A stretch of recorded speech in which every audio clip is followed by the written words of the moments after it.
নমস্কার বন্ধুরা, কেমন আছেন সবাই?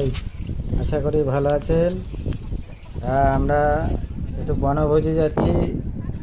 পাশে একটা নদী আছে, দেখুন আমরা সবাই রান্না বান্না করছি, কি খাচ্ছি। কিন্তু ভেতরে একটু হবে না না ঠিক আছে, গরম খাচ্ছে না পুরো। আজকের মেনু পকোড়া, তারপরে চিকেন কষা আর রাইস।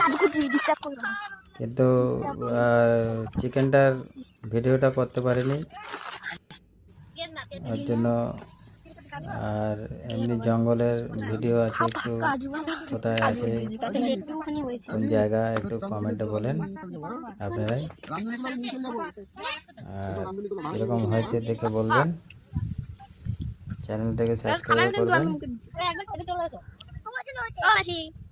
আমার বোন, তারপরে আমার ফ্যামিলি সবাই মিশে দেখলাম। আমার ছোট্ট ভাগ্নে আছে, সে তো খুবই আনন্দ করছে, দেখে নিন।